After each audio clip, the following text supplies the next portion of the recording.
بسم اللہ الرحمن الرحیم۔ السلام علیکم ناظرین، 3 میں آپ کو خوش آمدید۔ آج ڈیالہ جیل میں عمران خان سے سیاسی ملاقاتوں کا دن تھا، لیکن ہمیشہ کی طرح آج بھی ملاقاتوں کی اجازت نہیں ملی۔ آج خاص طور پر عمران خان نے پاکستان تحریک انصاف کے ڈپٹی انفارمیشن سیکرٹری اور تحریک تحفظ آئین پاکستان کے ترجمان اخوانزادہ حسین یوسف زئی کو بلایا تھا ملاقات کے لیے، اور لیکن ملاقات نہیں ہو سکی۔ تو پھر ہم نے اخوانزادہ حسین یوسف زئی صاحب کو بلا لیا کہ چلے ہم سے ملاقات کر لیں، عمران خان سے تو ملاقات نہیں ہو سکی۔ ایک تو یہ بتائیں پہلے کہ ہوا کیا، آپ کو کیوں ملاقات کی اجازت نہیں ملی؟ دیکھیے، قانونی طور پر اور جین ملمت کے مطابق تو ہماری ملاقات ڈیو تھی، لیکن یہ کچھ عرصے سے یہ لوگ سیاسی ملاقاتیں نہیں ہونے دے رہے۔ آج بھی ہم اپنے مقررہ وقت پہ وہاں پہنچے، 2 گھنٹے ہمیں انتظار کروایا گیا۔ وہ کناروں کشاروں میں ایک دوسرے کو سمجھا رہے، وہ جو سیکیورٹی لوگ تھے، کچھ بغیر وردی کے لوگ تھے، ہمیں سمجھ آ رہی تھی کہ کوئی میسیجنگ ہو رہی ہے ان کے بیچ۔ تو پھر میں نے عمر ایوب صاحب سے پوچھا کہ آپ ان سے ذرا کلیریفائی کر لیں، روزہ بھی ہے تو اگر ایسے انہوں نے ہمیں ذلیل کرنا ہے تو وہ ہمیں بتا دے، اور اگر کوئی ملاقات کرانی ہے تو اچھا۔ خوبصورت بات یہ آپ دیکھیں کہ آج یہ پستائی ریاست کتنی گر سکتی ہے کہ میرے ساتھ گاڑی میں وہ قرآن مجید پڑھی ہے جو علامہ راجد ناصر عباس صاحب عمران خان کے لیے لے کے آئے تھے۔ انہوں نے وہ قرآن مجید بھی اندر جانے نہیں دی۔ قرآن مجید اس میں ایک بہت خوبصورت قرآن ہے وہ، اس کے کیونکہ وہ معطر قرآن ہے، اس کا آپ کھولے تو اس سے بڑے زبردست خوشبو آتی ہے وہ قرآن مجید بھی۔ یعنی اب اس سے زیادہ ریاست کیا گر سکتی ہے کہ عمران خان تک رمضان کے مہینے میں قرآن مجید کی رسائی نہیں ہے۔ وہ مطلب وہ ایک تحفہ لے کے آئے تھے، ابھی گئے تھے وہ حسن نصر اللہ کے شہادت پہ وہ جنازے میں شرکت کے لیے گئے تھے، تو وہاں سے ایک تحفہ وہ لے کے آئے تھے، تو قرآن مجید ہم واپس ہوئے۔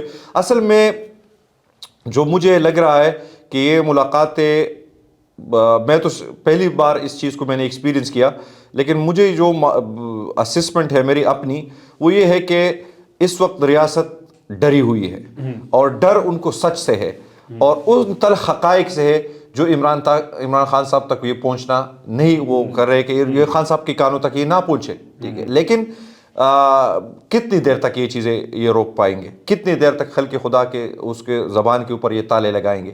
یہ سب کچھ ہم یہ چاہتے ہیں کہ اس سے پہلے کہ یہ لاوا خود نیچرل انداز میں پڑ جائے اور پھر کسی کے کنٹرول میں کچھ نہیں ہوگا، اس سے پہلے ان کو ہوش کے ناخن لینے چاہیے، اور سیاسی اکابرین کی ملاقات اپنی سیاسی مشر سے، اپنے سیاسی رہبر سے، اس کے کیونکہ عمران خان اس پی ٹی آئی، ٹھیک ہے، اگر ہم وہاں سے ہدایات ہیں، ٹھیک ہے، وکلاؤں کی ملاقات ہوتی ہے، لیکن وکیلوں کی اپنی ایک لائن ہے، سیاستدانوں کی اپنی ایک ہے، پارٹی ظاہر سیاستدانوں نے ہی چلانی ہے، سیاستدان ہی پالیسیز دیتے ہیں، اور اس کے لیے عمران خان صاحب کی، چونکہ آج میں آپ کو بتاؤں کہ بہت سارے جنون معاملات کے اوپر ہمیں خان صاحب سے رہنمائی درکار تھی۔ بہت سارے اس طرح کے مسائل ہے کہ وہ اگر اس ٹائم ہم خان صاحب تک وہ نہ پہنچا سکے اور وہاں سے ہمیں کوئی رہنمائی نہیں سکتے، خدا نخواستہ بہت دیر ہو جائے گی، بہت دیر ہو جائے گی۔ جی، میں یہی پوچھ رہا تھا کہ ایک تو یہ بتائیں کہ آج خان صاحب نے آپ کو خود بلایا تھا، اس فہرست میں آپ کا نام انہوں نے خود شامل کروایا تھا، اور یہ پہلی دفعہ آپ ملاقات کرنے کے لیے گئے تھے، اس سے پہلے آپ نہیں گئے ڈیالہ جیل ملاقات کے لیے۔ تو مجھے یہ بتائیں کہ آپ کیا وہ معلومات ان کے ساتھ شیئر کرنا چاہ رہے تھے، یا وہ عمران خان صاحب نے آپ کو کس مقصد کے لیے بلایا تھا؟ دیکھیں، میں تو جب خان صاحب جیل نہیں گئے تھے اور 5 اگست کو جب وہ گرفتار ہوتے ہیں تو 4 اگست تک میرا ان کے ساتھ رابطہ تھا۔ یہ پہلی دفعہ مجھے جیل جانے کے بعد انہوں نے یاد فرمایا تھا، اور مجھے بڑی خوشی بھی تھی، ایکسائٹمنٹ بھی تھی، کیونکہ ظاہر ہے ہمیں بھی اشتیاق تھا کہ ہم اپنے لیڈر کو اتنے عرصے بعد دیکھ سکیں، ان کی صحت کے بارے میں دریافت کر سکیں۔ وہ ہم نیچرل ایک وہ ہے ہمارا اس کے ساتھ ایک 21 سال کا ایک رشتہ ہے، اور وہ بڑا اٹوٹ انگ ہے، وہ اس کو بالکل ایک مضبوط فرم رشتہ ہے۔ تو میرے خیال میں خان صاحب کے ذہن میں جو اپوزیشن الائنس کو لے کر، پھر خاص طور ہمارے خطے کے مسائل کو لے کر، اور خاص طور پہ بلوچستان، سندھ اور خیبر پختونخوا، اور پھر ہمارے جو بارڈر ایریاز ہے وہ، اور پھر افغانستان کے ساتھ معاملات، ان چیزوں پہ میرے خیال میں خان صاحب کے ذہن میں کچھ تھا، اور اسی میری جو اپنی اسسمنٹ ہے کہ شاید انہوں نے اسی لیے ہمیں یاد کیا تھا تاکہ ہم اس کو میرا بھی یہی سوال تھا کہ دو چیزیں بہت امپورٹنٹ ہیں جو آپ سے ریلیٹڈ ہیں یا آپ کو جس کے لیے بلایا گیا تھا. ایک تو اپوزیشن کے الائنس کے اوپر ظاہر آپ تحریک تحفظ جان پاکستان میں آپ کا ایک رول ہے, اور دوسرا جو ہے وہ افغانستان والا معاملہ ہے, خیبر پختونخوا اور بلوچستان والا معاملہ ہے. وہ شاید اس سے بھی زیادہ ارجنٹ ہے اگر اتحاد کی بات کریں کہ وہ معاملہ سیاست کا نہیں ہے, وہ معاملہ پاکستان کا ہے, سالمیت کا معاملہ ہے. تو کیا آپ کے پاس فیڈ بیک کچھ, ظاہر ہے آپ کی پرسنل گفتگو ہونی ہے, آپ نے اپنا ایک آف دی ریکارڈ بات کرنی ہوتی ہے, لیکن ویسے کیا آپ ان کو اپنا فیڈ بیک دینا چاہ رہے تھے اس ملاقات میں, اگر یہ وہ ہو جاتی یا آئندہ ہوگی تو کیا آپ کے پاس وہ فیڈ بیک ہے جس کی روشنی میں آپ ان سے رہنمائی لینا چاہ رہے ہیں؟ دیکھیں, ہم یہ سمجھتے ہیں کہ اس وقت یہ فیصلہ ہو چکا ہے کہ عید کے فوراً بعد خیبر پختونخوا کے جو ساؤتھ ریجن ہے یہاں پہ آپریشن شروع ہوگا. اچھا, فاٹا کے اندر آپریشن شروع ہوگا. یہ میں بالکل کلیم کر رہا ہوں, اور میں اپنے بالکل سورسز کے بنیاد پہ کلیم کر رہا ہوں کہ یہ فیصلہ ہو چکا ہے. اور اب اس آپریشن کا ہمارے خطے کے اوپر, پشتونوں کے اوپر, کراس بارڈر جو صورتحال کے اس کے اوپر, اور پھر Pakistan Tehreek Insaf as a leading government party ہمارے اوپر کیا اثرات ہو سکتے ہیں. اس لیے ضروری تھا کہ ہم خان صاحب کے ساتھ ان چیزوں کو ڈسکس کر سکیں, کیونکہ وہ اپنے ان چیزوں کے اوپر اپنے ایک نقطہ نظر رکھتے ہیں. تو یہ بہت ضروری ہے. دوسری چیز جو میں سمجھ رہا ہوں کہ جو ابھی ٹرمپ نے شکریہ ادا کیا ہے کانگریس میں کھڑے ہو کر, تو یہ جو پیچھے بانے تانے ہیں اور جو ڈاٹس کو اگر ملایا جائے تو ہماری وہی ریاست, وہی سوچ, وہی ذہنیت جس کو ہم سمجھتے ہیں کہ ہمارے خطے میں پچھلے 40 سال سے ایک اکانومی بنائی گئی جس کو ہم کہتے ہیں وار اکانومی, جس میں صرف جنگوں سے ڈالرز کمائے گئے, جنگوں سے ریونیو اکٹھا کیا گیا, جنگوں سے, لیکن اس کے کون وکٹم بنے؟ کولیٹرل ڈیمیجز ہم بنے, پشتون بنے, اور ہمارا خطہ برباد ہوا. آپ نے پشتونوں کو سوائے بم اور بارود کے کچھ نہیں دیا, ان کی 4 نسلیں اس میں تباہ ہو گئی. کیا عمران خان اس کی اجازت دے گا؟ کیا تحریک انصاف اس کی اجازت دے گی؟ کیا ہم اس کی اجازت دیں گے؟ کیا پشتون مجلس القوم اس کی اجازت دے گی؟ کیا پوری پاکستانی قوم اس کی چیز کی اجازت دے گی؟ یہ وہ چیزیں ہیں جو میں سمجھتا ہوں کہ عمران خان کے ساتھ ہمیں بتانی بھی ضروری تھی اور ان کی رہنمائی بھی ضروری تھی. اچھا لالا, اس میں ایک چیز ظاہر ہے آپ عوام کے اندر رہتے ہیں, آپ کو بہتر ان علاقوں کا پتہ ہے. جس طریقے سے آپ یہ کہہ رہے ہیں کہ عید کے بعد آپریشن ممکن ہے کہ آپریشن شروع کیا جائے گا, تو وہاں پر جو مقامی لوگ ہیں ان کا ریئیکشن آپ کیا اینٹیسپیٹ کر رہے ہیں کہ وہ کس طریقے سے ریئیکٹ کریں گے اس آپریشن کے خلاف؟ امن مارچ وغیرہ بھی ہوئے ہیں. مقامی لوگ تو اپنا فیصلہ دے چکے. آپ لکی مروت کے امن پاسون کو دیکھ لیں, آپ کرک کے امن پاسون کو دیکھ لیں, آپ نارتھ وزیرستان چلے جائیں, آپ ساؤتھ وزیرستان چلے جائیں. یہ نہیں کہ میں کوئی یہاں پہ بیٹھ کر یہ کوئی دعویٰ کر رہا ہوں, آپ ابھی نکل جائے. اور یہ پورا ہمارا ساؤتھ ریجن اور پھر اس سے ملحقہ ہمارے بارڈر کے جتنے علاقے ہیں, اس وقت کوئی بھی آپ کے ریاست کے اوپر اعتماد کرنے کو تیار نہیں ہے. ہر بندے نے خود ہتھیار اٹھایا ہے اور کہتے ہیں کہ ریاست ہماری نہ ذمہ داری لے اور نہ ہمیں کوئی ذمہ داری دے. ہم بلیو ہی نہیں کرتے. اب اگر اتنا بڑا خلا پیدا ہو گیا, ایک خلیج پیدا ہو گیا, تو ہم کس طرف جا رہے ہیں؟ یہ حالات کس نہج پہ پہنچ جائیں گے؟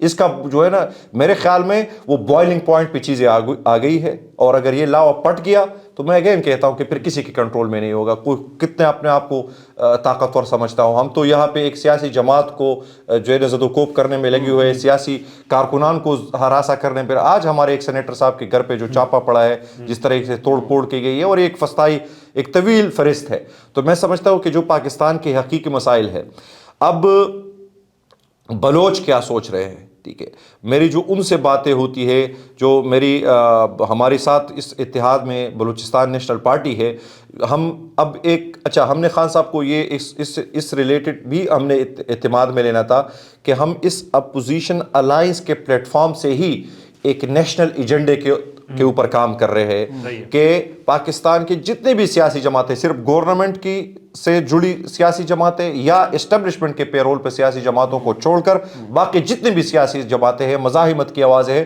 ان کو ایک نیشنل ایجنڈے پہ اکٹھے کیا جائے۔ تو اس سلسلے میں ہم نے ایک انیشل ڈرافٹ بھی تیار کیا ہوا ہے، ہم نے اس پہ بھی خان صاحب سے مشاورت کر، اور میں آپ کو بتاؤں کہ اس میں بلوچستان کی جتنی بھی سیاسی جماعتیں، ان کی طرف سے ہمیں یہ سخت ہدایت ملی کہ اس کی جو آپ لوگوں نے یہ ٹیون رکھے بڑی نرم ہے، اس کو ہم یہی ہے، یہاں بلوچستان کے حالات بدل گئے ہیں، آپ نے سخت بات کرنی ہوگی، آپ نے اسٹریٹ بات کرنی ہوگی، آپ آئین کہاں پہ ہے، قانون کہاں پہ ہے، آزادی کہاں پہ ہے۔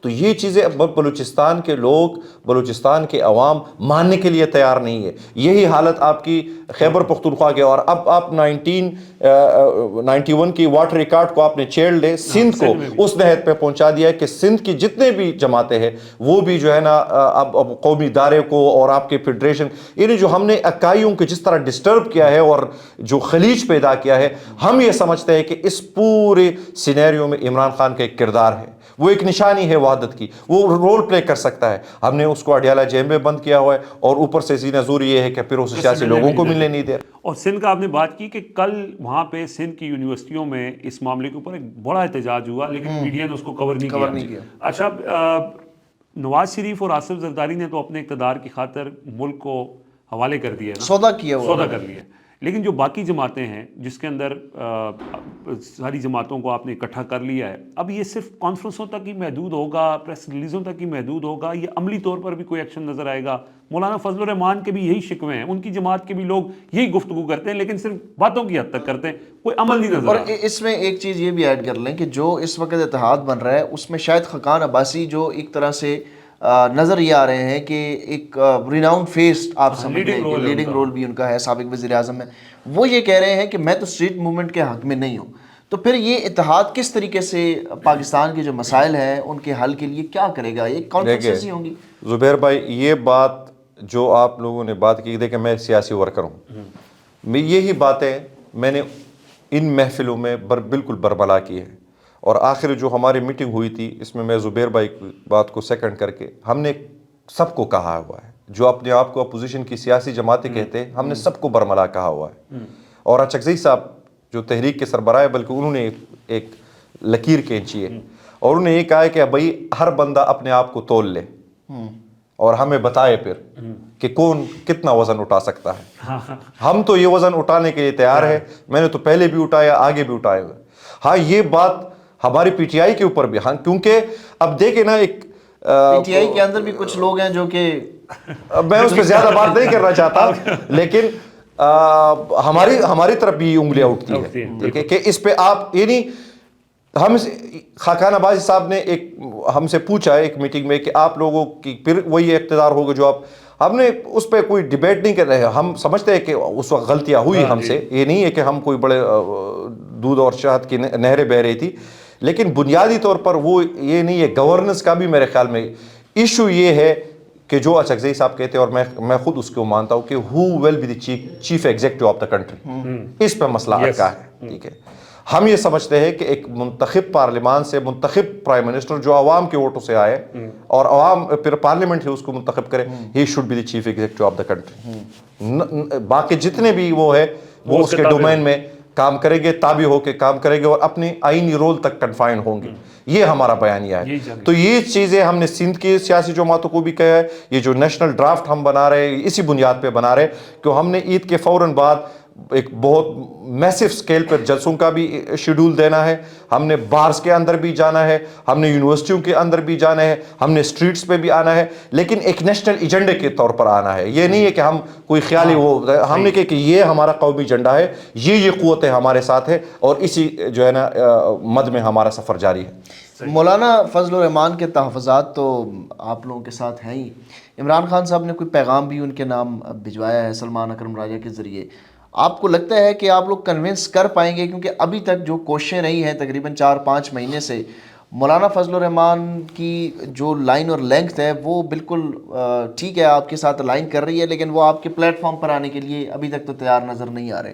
کیا وجہ ہے؟ بد اعتمادی کیوں اتنی ہے؟ ٹھیک ہے ایک دوسرے کے اوپر بیانات تو بند ہو گئے ہیں لیکن وہ اعتماد کی فضا اس طریقے سے ابھی تک قائم نہیں ہو سکی. دیکھیں جو ان کے تحفظات ہے وہ ہمارے اینڈ پہ جب ہم نے اس کی پورے وہ کی تو اس طرح کوئی بھی ایک بات نہیں ہے جو ڈویبل نہیں ہے.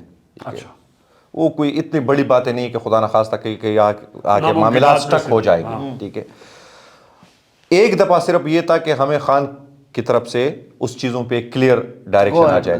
اب اس حالت میں کس طرح ڈائریکشن آ سکتی ہے؟ ٹھیک ہے ہاں میں یہ بھی آپ کو میں کنفرم کر سکتا ہوں کہ جب میں یہ ملاقات کے لیے آج جا رہا تھا تو میری ہوئی تھی بات کہ ہم اس طرح جا رہے ہیں. ہم دیکھیں ہمارا کام ہے لوگوں کو یونائٹ کرنا ایک نیشنل ایجنڈے کے اوپر. ہم سمجھ رہے ہیں پاکستان ڈوب رہا ہے. یہ اس میں اتنے سوراخ ہو چکے ہیں اب اس جہاز میں کہ ہر طرف سے شرنک ہو رہی ہے. ٹھیک ہے ہاں بالکل. تو ہم یہ سمجھتے ہیں کہ مولانا صاحب کو بھی یہ سمجھنا ہوگا کہ اب جو حالات خیبر پختونخوا کے بن رہے اور اکوڑا خٹک میں جو دھماکہ ہوا ہے یہ وہ طبل جنگ ہے. ٹھیک ہے جو مولانا صاحب کو ہم سے زیادہ سمجھ آ رہی ہے. ٹھیک ہے تو اب مولانا صاحب خود بھی دیکھیں ان کی طرف سے تو یہ کلیئر کٹ فیصلہ ہے کہ ہم نے حکومت کی طرف نہیں جانا. حکومت کی طرف نہیں جا رہا اپوزیشن ہم ہے تو مولانا صاحب کہاں کھڑے ہو گئے. یہ ان کے کیونکہ اپنی وہ ہم سے زیادہ ہے ہمارے بزرگ ہے رہنما ہے ہم عزت کرتے یہ انہوں نے خود فیصلہ کرنا ہوگا. ہاں ہماری کوشش یہ ہوگی کہ وہ تاریخ کے درست سمت پہ کھڑے ہیں.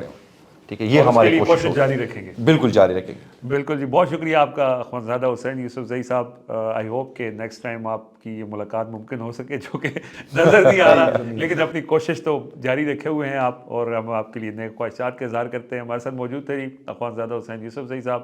اب تک کے لیے ہمیں اجازت دیجیے. اللہ حافظ.